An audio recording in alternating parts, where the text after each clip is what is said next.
Hello and welcome to NRLW Rap, thanks to Westpac, where I'm joined by a very special guest, Andrew Johns, Ruan Sims and Ali Brigginshaw. My name's Bronte Gilday. Thank you for joining us this afternoon. Ali, you must be pretty happy after round 2-0. Yeah, it's been a great start, very happy, but a lot to work on, which is, you know, you're never going to be perfect, and that's what we're looking forward to, just going back to training and working on what we can do better next week. How's it a bit different voice with Jess Southwell there? Oh, it's great. Yeah. I love how she directs the team, and it just makes my job so much easier. I feel like a 20-year-old kid now, getting to run around and have a bit of fun and just focus on my role, and I think she's doing a great job, but I know she can be better linking up there. It's going to be awesome. Well, another team that goes 2-0 to start the season is the Tigers. Kezie Apps is up there in North Queensland. Kezie, how are you feeling? Yeah, I feel good after that. Tell us a little bit about that matchup through the middle. You guys were so dominant. Oh, look, yeah, it was obviously a really good matchup, and it was tough out there. It's pretty hot up here in North Queensland, so we're feeling the heat a little bit out there today. But yeah, we had a little bit of joy going through the middle, so we sort of changed everything to try and yeah, just do what was working for us. Well, Kezie, I think that really speaks to the way Craig Sandercock set up your team and the way he has you guys playing, that you can adjust in real time, and then having calibres of the ilk of Ray McGregor to be able to help execute that is a big difference, isn't it? Oh, it's been massive. Ray's been unreal for us, and just the way that she's been that leader and directing us around the park. And yeah, I'm so happy that we got the win for her today for her 50th game. Like in the off-season, you must work a lot on your defence, especially your edge defence, all on the same page. Oh, sorry. Yeah, we've yeah, big focus on defence. As you know, defence wins games, and yeah, under Sandy, it's been a massive focus, and yeah, we've been working a lot on that. Hey, Kez, it's your favourite here. Hello, Ali. Hello. Wondering if you're playing on the right next week. Yeah, 20-year-old Ali, and she's wondering if you're playing on the right again next week. Does that mean I'm running at you? Yeah, it's been a long time, but I can't wait. Lots of cuddles. You better rest up this week, eh? How long has it been since the two of you have faced each other on that side of the field? I don't know. Too long? I don't know. Too long, but I'm coming for you, Ali. Yeah, shine those elbows up. Can't wait. Hey, Kezie, I want to talk to you about someone who I think has been a bit of an unsung hero for you guys, Faith Manera. Oh, yeah. She was epic last week coming off the bench, and today, another position, moves into hooker as well today. She was outstanding. Yeah, she's been unreal, but she's worked so hard. She's been one of the hardest workers in this pre-season, and yeah, last week I thought she was amazing, and I thought she was even better tonight, or today. So yeah, she's been great for us in the middle. Congratulations, Kezie. We've loved seeing you in action. We have another big match coming up, the Titans taking on the Bulldogs. Marley Silva is out there with a very special guest. I certainly am, Bronte, because here at Accor Stadium, it is Old Boys Day for the home side, the Bulldogs. I found my own old boy in my dad, Rod Silva, player 603. Dad, I wanted to talk to you before this NRLW matchup because you've become such a huge fan of the women's game. I want to know why you love the women's game and whether you think the Bulldogs can get their first win of the season today against the Titans. Cool. Marley, the reason I love the game is because the individual skill level of the players is improving every year. They seem to play with a lot of freedom, and it makes the game great to watch. And so do you reckon the girls will get the win today? If they can stop Jamie Chapman and Tegan Levi, I think they can win. All right, you have actually been paying attention, Dad. I like to hear that. Hey, speaking of Tegan Levi, I had the beautiful opportunity to sit down with her in the pre-season, hear about her decision to come to the NRLW, and it's all about making a name for herself as an individual. I think she's already doing that. You get to see that sit-down chat in NRLW Rap very soon, Bronte. Oh, Marley, you guys look so great out there together. Thank you so much, Rod, for joining us as well. Well, it is so good to see, I guess, players being supported by big brands and the profile of these NRLW players just going up and up. And we've seen that yesterday with a Vogue shoot. Zali Faye, Bridget Hoy and Indy Bostock. They suited up. They got the boots on with the skirts. They look so good. How good is it, Ali, to see these players, you know, getting that sort of spotlight? Oh, it's amazing, you know, and we're footballers, but we also have another side of life, and we all have personalities, and I think you can see that in that shoot, that those girls have big personalities, and I thought it was awesome, and Vogue, what a brand to be a part of. Well, that's huge, isn't it? Huge. Ali, you're not What's shy. the, sorry my ignorance, but the magazine, how many does that sell a month? I don't know how many it sells. It's probably an Week. online subscription. But I tell you what, what's really important is having female-led brands getting involved with women's sports. There's so much money in fashion, in beauty and all that sort of stuff. And I think partnering with the NRLW is a really great way of doing it. And, you know, and you started to mention this. Ali, you've been on a cover as well. We've seen a cover girl on the couch with us. It's a stressful thing, but it's a bit of fun. And like I said, it shows that personality that people don't see. They see Ali Brigginshaw on a football field, but yeah, she's a bit shy dressing up, but yeah, that was a bit of fun. I like that denim on denim too. That's good. Yeah, I'm here for it. Yeah, I love it. When's your cover, Joey? Oh, no. No. Those days are gone. Look at these crow's feet. I knew you were going to say Put that. so much work into those with no sleep. Well, don't go anywhere. Plenty more still to come on the NRLW Wrap.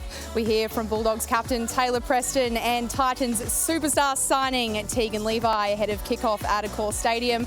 Plus, we preview a blockbuster clash between the Sydney Roosters and the Newcastle Knights. You're watching NRLW on Nine's Wide World of Sports.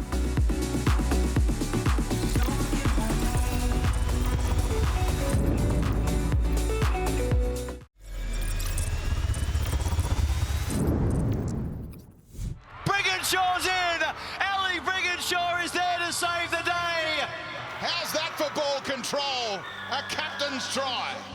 To watch a girl who could catch and pass and kick and think and tackle and strategise like her. She was dominant and she was clearly the best.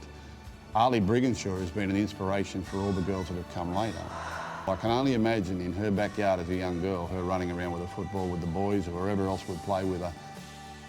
I feel like I was 6 years old when she started playing with the women's team for Australia probably, and she's still at the top of her game. I loved playing with her at the Broncos and that was very special. And Jessie Southwell would have sat back and watched Ali Brigginshaw 10 years ago and thought, I want to be like her.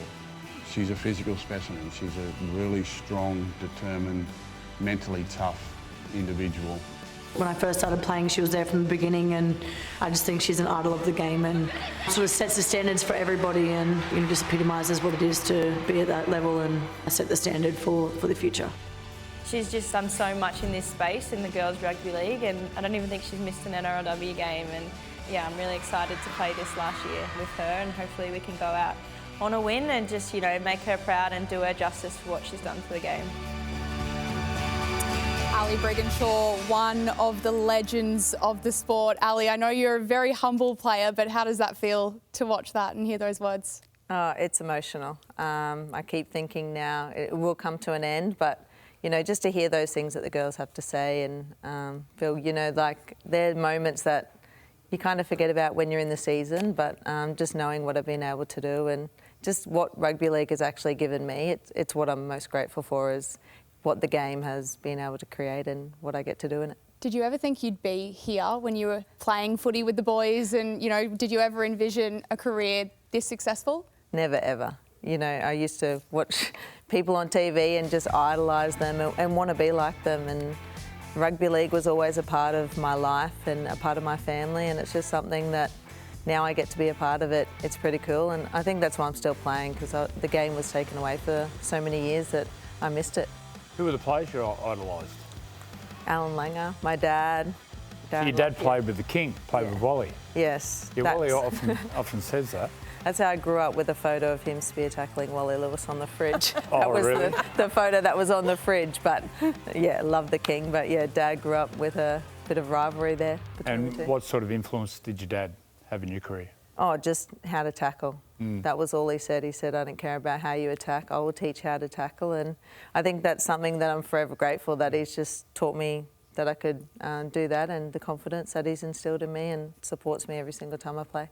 Now, Ali, we get to see all of these bright lights and highlights, but you were there before it was in the lights. You were in there before there were sponsors putting their hands up to do it. You were in there when, Jillaroos, it was only who could afford to go, and to World Cups and things like that.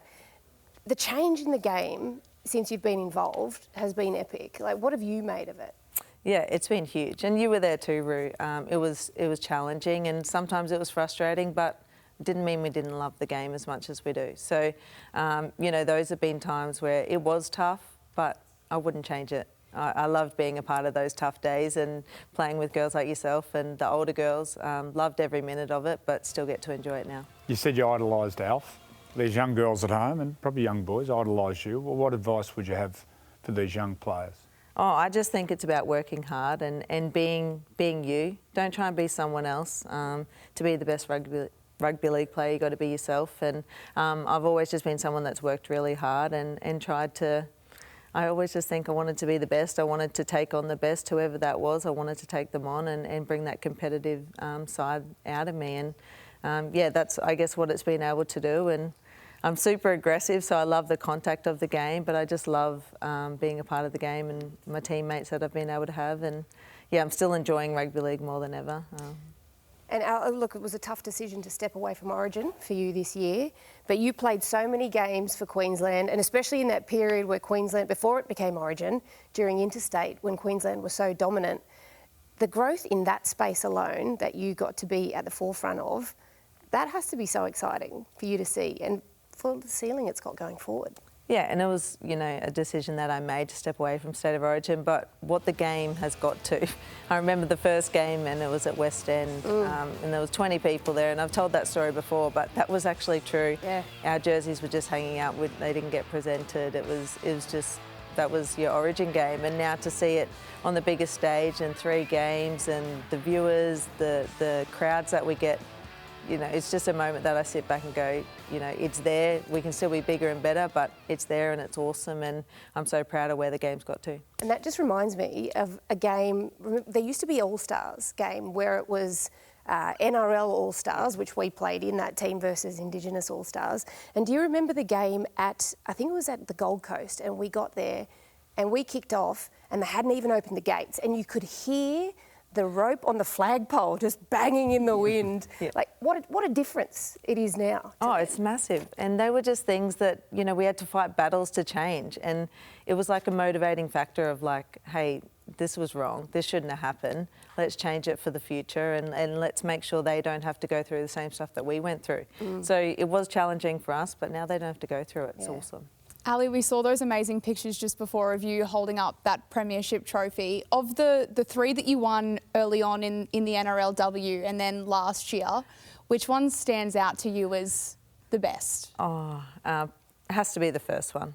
You know, coming in with the unknown and having, you know, the Broncos wearing that jersey running out on grand final day. It was something special, and not because it was against the Roosters. Yeah, well maybe, but you know, just that moment of even wearing a Broncos jersey, you never thought you'd do, and then holding up a trophy on grand final day with girls that had played so many games before and got to experience that opportunity together. I think that one just stands out for me. But yeah, any grand final day is an awesome day, and I'm proud to be a Bronco. Well, everyone's hunting you this season, but we have another big clash coming up, the Titans and the Bulldogs. Let's head out to Marley Silva. Well, Taylor Preston, the season is well and truly underway. It was a tough loss away from home last week, but there were so many positive signs. How do you turn it around today and take on the Titans? Yeah, definitely. We're obviously a bit disappointed in the result last week, but, you know, new week this week. We're ready to bounce back, and, you know, both of us coming off the back of losses, so it's going to be a pretty big game today, and we can't wait to get out there. And a doubleheader, so there'll be a nice crowd. That always is great motivation. 100%. We love our Bulldogs fans, so hopefully they turn out for us today. Good luck out there, Taylor. Thank you so much. Thank you, Marley. Well, we have seen a pretty incredible first 2 rounds of the NRLW. We'll take a look at our Westpac Red Zone highlights very shortly. But Ali, I want to ask you about Shante Kiriaratu. She has been so dominant for the Sharks, and she's really added another element to her game in her running. Yeah, and she just plays with confidence. That's what I love about her. She's someone that she's tall, she's aggressive. She runs the ball and she backs herself, and that's what you need in a half. And people always talk about her kicking game, but it's her running game. You know, she scored on Thursday night. She's got that confidence to be able to do that. She's strong, she's powerful, and I only think it's the beginning for her. I don't think she's spoken about enough, and I think she'll be a name that we just talk about continuously. What about the Warriors? Gail Broughton going back home? How's she going to go? Yeah, she's been going awesome. You know, she shows that confidence, and she showed last week that she was. I kind of saw that try going to happen. What she was able to do. That's something that she has in her game, but she's just playing with confidence. She's happy. She's enjoying it over there. She's around her family and friends, and I miss her, but you know, love seeing her go so well over there. And just the previous game, you were in the studio watching it, the Tigers. They have absolutely turned a corner, haven't they? What do you think has been key to that turnaround for them? Oh, Racine, obviously, her just steering the ship. And I also like Shaylee Bent, you know, just playing, and she looks happy. She's enjoying her footy, and I love seeing people play and be happy and just enjoy the environment they're in. I always say the Tigers are a really, really tough team, and they're not spoken about. They probably just fall away late in games, but it's a new team this year. They look fit, they look happy, and you know, Kezie leading from the front. She's someone that just does it every week. So they'll be tough next week for us. Yeah. Simone Mataufa, did she have 50 games last week? Yep. Machine. Absolute machine. The most loyal player in rugby league, I believe. She's just an absolute competitor, and she just continuously does her job. She's absolutely outstanding. She's a great human, but she works extremely hard, and 50 games is just the beginning, I think. You know what? She actually finished last game without an injury too. Wow. Normally there's head, there's blood, there's she's. Well, that's what happens when you go that hard.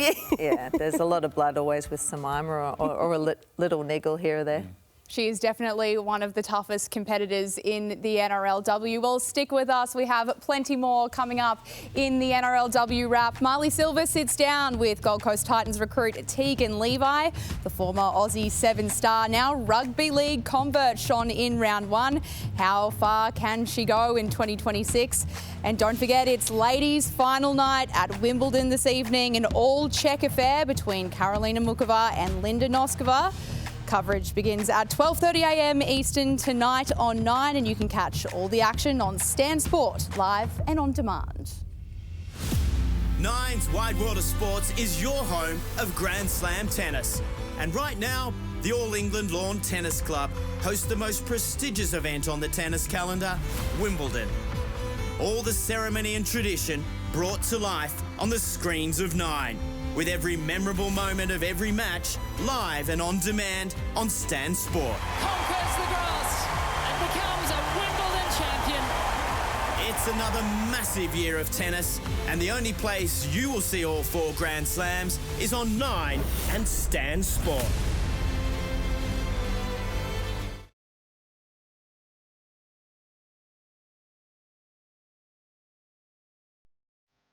Too deadly.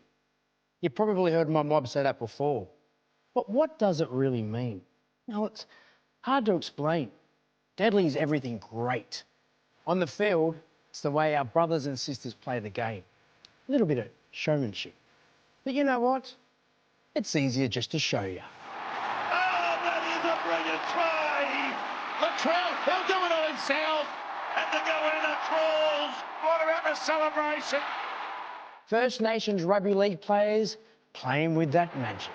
Wonderful start, Walker! Lions has gone too strong. He's making them look silly. Playing the way we do. Taking our culture to the world. They go. Representing our people. Putting on a show. How's that for entertainment? This year, NAIDOC Week celebrates 50 years of Deadly. JT, the Black Pearl, Troc Mundine, Chapo, Tamika Upton, GI, and don't forget, Big Artie. Captain Arthur Beach is being congratulated by his teammate. Look at the inside! Brilliant stuff! Wide World of Sports is asking you, the fans, who is the deadliest of them all? He hits it, he's got it! Johnston rewrites Rugby League history! So, who are you going to pick? NAIDOC Week on Nine's Wide World of Sports. Too deadly. How good is that? Well, in celebration of NAIDOC Week, Wide World of Sports and the NRL are marking 50 years of Deadly by naming it the greatest male and female First Nations players of the last 5 decades. Head to wideworldofsports.com.au to cast your vote, and the winners will be announced on 100% Footy next Monday night. But you can't go past one of the deadliest female players, Ali Brigginshaw. It's your teammate, Ali, in Tamika Upton. Yeah, she is. She's an unbelievable athlete and she's just an absolute competitor. She's the ultimate professional and I'm glad she's on my team, that's for sure. She can just score points from anywhere and that's what I love about her is you have her on your team, but she just directs the team as well. People probably don't see that. They think the sevens always do it, but she just directs the team and yeah, she just does Tamika things and sometimes I just stand back and shake my head, but I'm glad she's on my team, that's for sure. Well, she's nicknamed Freaky Meeky for a reason, isn't she? Absolutely. I tell you what, like one thing we probably didn't get to touch on with you was with your Broncos career, like you've again made a really tough decision, but a team first one in stepping down as captain.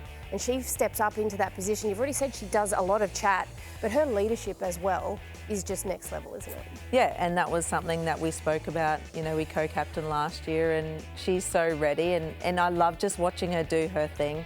She's a one of a kind. She loves supporting the team and doing what she can for the team, but on the field she just leads from the front and, you know, leads with her actions and what she's going to do. And you know, she's just someone that just works so hard on her craft. And I don't think people see that. They probably just think she's fast and she's got all this ability, but she works extremely hard behind the scenes that people don't see. One player who we've really enjoyed watching to start this 2026 season is, of course, Rugby Sevens convert Tegan Levi. She's up for the Titans next and she sat down with Marley Silver. Tegan, it's so lovely to sit down and see you in an NRLW jersey for starters. But we have to talk about the little black eye that you've got going on. No. Your first taste of rugby league in this new role, and you walk away with that. Very first tackle, it was just a good elbow to the eye. I must have got my head in the wrong spot. So, yeah, welcome to rugby league, I guess. And yeah, but I'm really excited for the year ahead. You are such a tough human, obviously. To me, it certainly seems like water off a duck's back. Yeah, I'm always go by the quote, hard work beats talent when talent doesn't want to work hard. So growing up, I started off with being a dancer and a cheerleader. I actually was lucky enough to be a Titans cheerleader. I got to cheer out on the Seabus Stadium field, which was such a surreal moment at the time. And now looking back, I get to pull on a different type of uniform, but also get to still represent my hometown. That's so cool. Yeah. Like how multifaceted you are. With all those components of your story, how do you hope you're perceived as a role model? Like I want to show the next generation it doesn't matter what size, shape, what you look like. Obviously, you can be tough as nails, but also have a pretty face as well. I just want to show that you can do whatever you want, whatever you put your mind to, you're willing to do and you're able to do. The Levi sisters combine in the corner and Australia are in front. For people who don't know you or aren't as familiar, could you tell us what you've been doing for the last couple of years at an international level? Yeah, I'm pretty lucky that I get to put on the Australian jersey with my sister playing rugby sevens. We were lucky enough to just win the World Championships and then obviously get to come home back to the Gold Coast where I grew up and get to put on a Titans jersey and play in front of a home crowd where my friends and family can come and watch. So talk to me about this decision to come across to NRLW. Karen Murphy was a massive choice of why I came and I'm really excited to be coached under her. Levi with a grabber kick. She regathers. Levi! Welcome to the big time in the NRL, Tegan Levi! I've always dreamed of being a dual international and if this is an opportunity that I can take, I'll take it with two hands. Well, she's made a name for herself in rugby sevens. She's dabbled in the AFL, but she is looking right at home in the NRLW. Ali, what does a sevens convert with her skill set bring to rugby league? Yeah, it's just awesome what she's able to bring, her speed, her skills, but I was most impressed with her defence. 19 tackles, 1 missed in your first rugby league game. That's pretty impressive. And normally she'd be a target coming from sevens, not having to make too many tackles in that side of the game. But knowing that she could hold her own in that position, that was something that really impressed me. Well, firstly, I want to apologise to the Levi family for having to listen to my screeching over the top of her first ever NRLW try. I was so excited just to see her out there and what she was doing was incredible. But Ali, does it get you even more excited to know that she's a Queenslander? if she wants to hang around and play NRLW, she's eligible for Origin. Yeah, definitely. I'll take anyone that's a Queenslander and just her skill set. That's what I loved about it, and maybe that's, you know, why she was so good. She's got that little bit of Queenslander background, but yeah, just it's exciting to see what she's going to bring, and I can't wait to see her play today. Yeah, I agree with you. I felt like her physicality was something that was very evident, and unsurprisingly, apparently her nickname is Pitty, the Pitbull. Does that surprise you? Just the way she plays, like she's just ripping into everything. Yeah, she looks so aggressive when she takes on, whether it's attack or defence. She just seems so aggressive and competitive, and that's what I love about athletes, is how competitive they are, and she showed that. I'm kind of just glad her sister's not here yet, because I don't want to take on two of them, that's for sure. Fair enough. Well, Jillaroos coach Jess Skinner said just during the week that Tegan Levi is someone that she'd absolutely be watching if she can just keep her in rugby league and, you know, have those conversations with Rugby Australia. But a couple of players who are definitely in this Jillaroos side for the World Cup are, of course, heaps of Roosters. So many Roosters in that side, and they take on the Knights this afternoon. How dangerous are they heading into this season, Ali? I'm sure you've got your one eye on them. Yeah, the Roosters are always strong, and they're just such a great outfit. You can't talk about one player in their team because there's multiple of them. But Taryn Aiken coming back, she's a huge inclusion into their side. She's done remarkable things over the years, and just to see her back and see her smiling, I know she's worked extremely hard, but yeah, who do you even point out? You got the Surges, Kelly, Kernick, always, she gets spoken about, but I don't think she gets spoken about enough. She works extremely hard, nearly tops the tackle count every week, and the run meters, like that's a huge effort from a 13 to play a full game. So when you're looking at taking on the Roosters, how do you break down, or how does Scott Prince sit down with you guys and break down the biggest way to try and get around this juggernaut of an outfit? Yeah, well, I don't think you talk about individuals really. You talk about just staying in the grind with them and doing what you do best. I don't think it's talking about what one player does. Obviously, Taryn's got a target on her back, but then Jocelyn has a great kicking game. So you can't just focus on one player. It's just getting in the grind and just keep chipping away and just hope fitness prevails and you get those small wins in the game and on the field. So we definitely don't just talk about one player, maybe some set plays, but yeah, just hang in the grind with them and see who can hold the middle down and see who can get over the top. I think that's a conversation other teams have when they're talking about you guys too, the Broncos. Just hanging in the grind. Just hang in there as long as you can. Ali, the Titans taking on the Bulldogs very shortly, two teams coming off losses. What are you looking for, I guess, in terms of improvement for the Bulldogs against the Titans this week? Yeah, well, Ash Quinlan, she'll be a great inclusion. She's someone that definitely scores points. She scores lots of tries, and she'll just bring some, creativity to them. They worked hard, but the Warriors were a tough outfit, and I thought their back five needed to do a little bit more work. You always come off the back after a kick and work through those sets, and I just felt like they probably didn't run enough, their back five. So I'd like to see them go a bit better today. Thank you so much, Ali. Well, it's the Titans taking on the Bulldogs very shortly. That's coming up just after the break on Nine's Wide World of Sports.